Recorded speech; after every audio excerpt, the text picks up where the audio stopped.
Subscribe to my channel by pressing red button and click on the bell icon for notification of latest updates.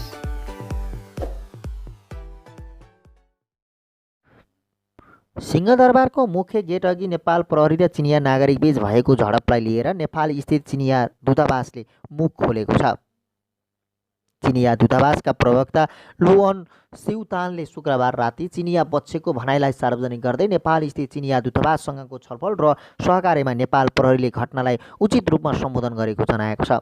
चिनिया नागरिकले आफ्नो मुलुक फर्कन पाउनु पर्यो भन्दै शुक्रबार दिउँसो सिंहदरबारको मुख्य गेट अगाडिको निषेधित क्षेत्रमा प्रदर्शन गरेका थिए। त्यस क्रममा झडप हुँदा केही चिनिया नागरिक र प्रहरी घाइते भएका थिए। प्रहरीले उक्त स्थानबाट करिब 45 जना चिनिया नागरिकलाई पक्राउ गरेको थियो भने प्रहरीमाथि हातपात गर्ने विरुद्ध मुद्दा समेत लगाउने लागेको छ। चिनिया नागरिकहरू शुक्रबार बिहान चिनिया दूतावास अघि पुगेर प्रदर्शन गर्न खोजे पनि प्रहरीले रोकेको थियो। प्रवक्ता लुअनका अनुसार चिनिया पक्षले नेपालमा रहेका आफ्ना नागरिकहरूलाई नेपालको कानुन र नियम कडाइका साथ पालना गर्नु भन्दै आइरहेको छ। चिनिया नागरिकहरूलाई कानुन र तर्कसङ्गत कुराहरूलाई व्यक्त गर्न भनेको छ, उनले भनेका छन्। प्रवक्ता लुआनले नेपाल अहिले कोभिड-19 का कारण लकडाउनलाई कार्यान्वयनमा गर्ने अवस्थामा रहेको उल्लेख गर्दै चिनिया दूतावासले यो परिस्थितिमा यहाँ रहेका आफ्ना नागरिकहरूलाई आवश्यक सहकार्य गर्न भनेको बताएका छन्। अनावश्यक कुरालाई छाडी अन्तर्राष्ट्रिय हवाई उडान नखुल्दासम्मको अवस्थामा चिनिया नागरिकलाई पर्खन भनिएको छ, उनले भनेका छन्। साथै चिनिया दूतावासले नेपाली पक्षलाई चिनिया नागरिकको वैधानिक अधिकार र हितको रक्षा गर्न अनुरोध गरेको छ। दूतावासले नेपालमा धेरै सङ्ख्यामा चिनिया नागरिक अड्किएका कारण चीनले अस्थायी उडानको व्यवस्था गर्दै समस्या परेका करिब 340 चिनियालाई यसअघि पठाइसकेको जनाएको छ। त्यसका लागि हामी नेपालको परराष्ट्र मन्त्रालय, नागरिक उड्डयन प्राधिकरण, पर्यटन विभाग, अध्यागमन विभाग, भन्सार विभाग, नेपाल पुलिस र अन्य सहयोग गर्ने विभागहरूलाई पनि ध्यान दिन चाहन्छौँ, प्रवक्ता लुअनले भनेका छन्। उनले सीमित उडानका कारण धेरै चिनियाहरू अझै नेपालमा अड्किएको बताएका छन्। नेपालले मे 31 सम्मको लागि अन्तर्राष्ट्रिय उडानलाई रद्द गरेको र चिनियाहरूले विभिन्न माध्यमबाट घर फर्कनका लागि आग्रह पनि गरिरहेको बताएका छन्। हामी नेपाली पक्षसँग सम्पर्क भइरहेका छौँ। यो सङ्कटको घडीमा हामी आशा गर्न सक्छौँ कि चीन र नेपालले एक अर्कोलाई बुझ्न सक्छन् र साथमा लकडाउनमा आउन सक्ने विभिन्न घटनाहरूलाई सम्हाल्न सक्छौँ, उनले भनेका छन्।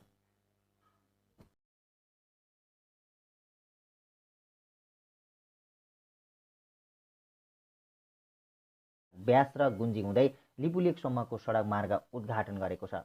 5 वर्षअघि भूकम्पले नेपाल अस्तव्यस्त भएको बेला भारत र चीनले नेपालसँग सल्लाह नै नगरी लिपुलेक पासबाट व्यापारिक मार्ग बनाउने सहमति गरेकोमा अहिले कोरोना महामारीबीच भारतले सडक मार्गको उद्घाटन गरेको हो। भारतका रक्षा मन्त्री राजनाथ सिंहले दार्चुलापारी भारतीय जिल्ला धारचुला सदरमुकाम पिथौरागढबाट लिपुलेक नाका जोड्ने 80 किलोमिटर सडक शुक्रबार उद्घाटन गरेका छन्। सिंहले भिडियो कन्फरेन्स मार्फत दिल्लीबाट सडक उद्घाटन गरेपछि पिथौरागढबाट गाडीहरू उकालो लागेका थिए। ती गाडी ब्यास गुन्जी हुँदै लिपुलेकतर्फ गएका छन्। ब्यास गुन्जी र लिपुलेक नेपाली भूमि भएको ऐतिहासिक प्रमाण नेपालसँग छ, तर भारतले कब्जा गरेर 58 वर्षदेखि कालापानीमा फौज इन्डो तिब्बतियन बोर्डर पुलिस आरडीटीपी नै राखेको छ। कैलाश मानव सरोवर यात्रा रुटका रूपमा राजमार्ग उद्घाटन गर्न पाउँदा म खुसी छु, भारतका रक्षा मन्त्री सिंहले ट्विटमा भनेका छन्। सुरक्षाकर्मीलाई चीनको सीमासम्म पहुँच कायम भएको र गाउँमा पनि बाटो पुगेको भारतीय रक्षा मन्त्रीको तर्क छ। सडक निर्माण 17 अप्रिलमै सम्पन्न भए पनि उद्घाटन शुक्रबार भएको भारतीय सञ्चार माध्यमहरूले जनाएका छन्। शुक्रबार उद्घाटन भए पनि भारतले सो क्षेत्रमा सडक निर्माण सन् 2008बाटै सुरु गरेको थियो, तर सन् 2015-2072मा भारतीय प्रधानमन्त्री नरेन्द्र मोदीले चीन भ्रमण गर्दा लिपुलेकबाट दुई देशबीच व्यापार गर्ने सम्झौता भएको थियो। लिपुलेक मात्र होइन, योभन्दा पश्चिम लिम्बुवा धुरासम्म नेपाली भूमि हो, यसमा नेपालको दाबी छ भन्ने जान्दै पनि दुई नीतिले नेपालको सार्वभौम संवेदनशीलताको वास्तै नगरी सम्झौता गरेका छन्।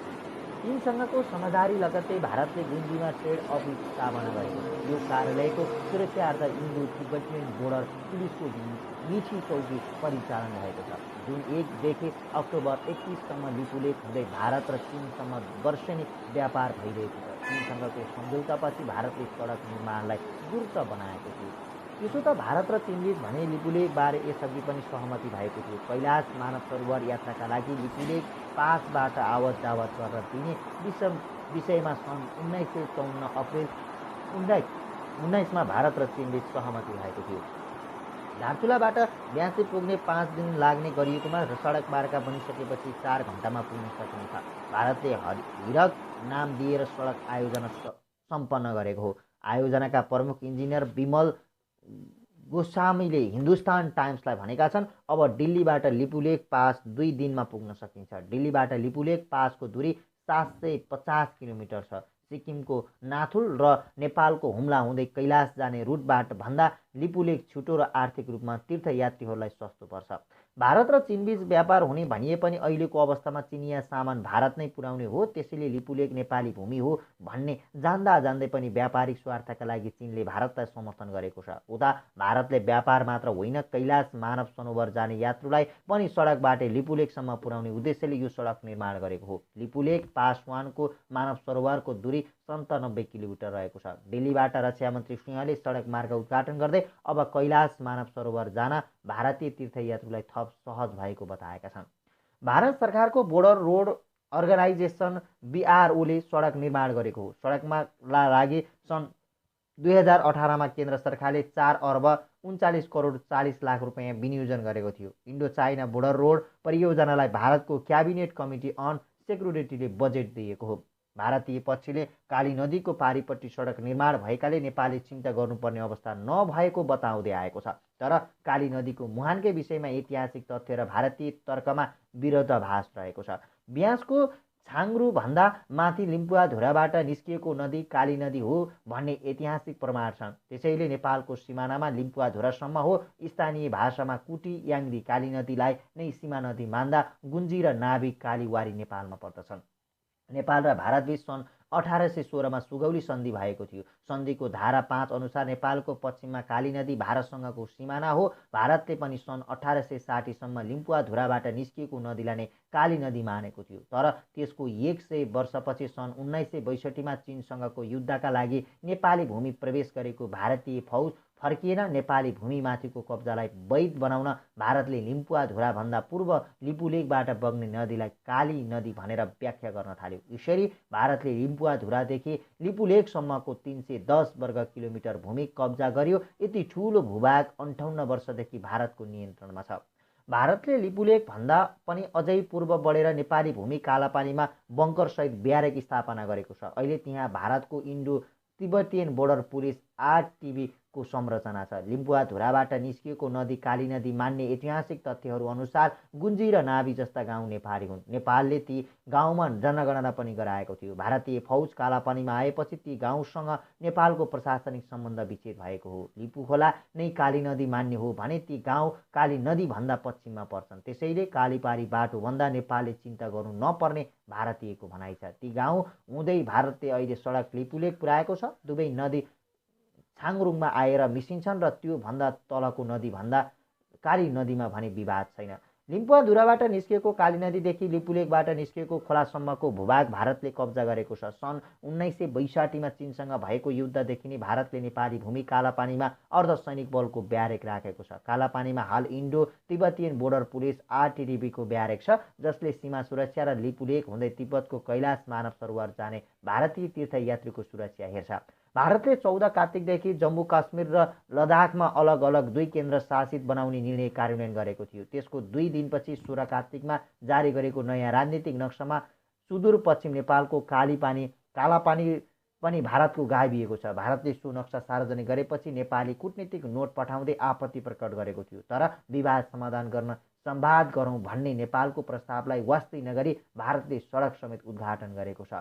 अतिक्रमित भूमि कालापानी र सुस्ताको विवाद समाधान गर्न नेपाल र भारतका परराष्ट्र सचिव स्तरीय संयन्त्र पनि बनेको छ। प्रधानमन्त्री KP शर्मा ओली भारत जाँदा र भारतका प्रधानमन्त्री नरेन्द्र मोदी नेपाल आउँदा यो विषयमा छलफल गर्न परराष्ट्र सचिवलाई जिम्मा परराष्ट्र सचिव स्तरीय संयन्त्र छलफल गर्न निर्देशन दिएको थियो। तर आजसम्म यो विषयमा परराष्ट्र सचिवहरूबीच छलफल भएको छैन।